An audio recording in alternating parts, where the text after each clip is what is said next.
قال رسول الله صلى الله عليه وسلم: ما من رجل مسلم يموت فيقوم على جنازته 40 رجل لا يشركون بالله شيئا إلا شفعهم الله فيه.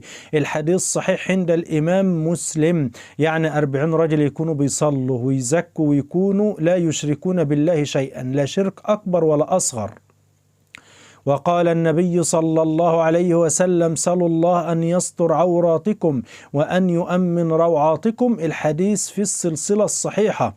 وقال النبي صلى الله عليه وسلم: المسلم من سلم المسلمين من لسانه ويده، والمهاجر من هاجر ما نهى الله عنه.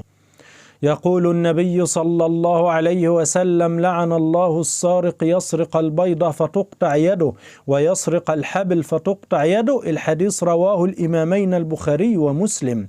وقال النبي صلى الله عليه وسلم: تعرف على الله في الرخاء يعرفك في الشدة. الحديث صحيح عند الإمام الألباني في الجامع.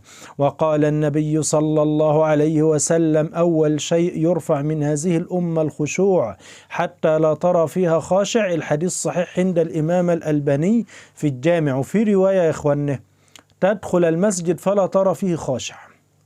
وقال النبي صلى الله عليه وسلم: الوالد أوسط أبواب الجنة، فإن شئت فحافظ على الباب أو ضيع. الحديث صحيح عند البخاري. وقال النبي صلى الله عليه وسلم: وإن امرئ شتمك وعيرك بما يعلم فيك فلا تعيره بما تعلم فيه، فإنما وبال ذلك عليه. الحديث صحيح عند الإمام أبو داود. وقال النبي صلى الله عليه وسلم: إن الله قسم بينكم أخلاقكم كما قسم بينكم أرزاقكم، وإن الله يعطي الدنيا من يحب ومن لا يحب، ولا يعطي الإيمان إلا من أحب. وفي رواية: ولا يعطي الدين إلا من أحب. الحديث صحيح في السلسلة الصحيحة.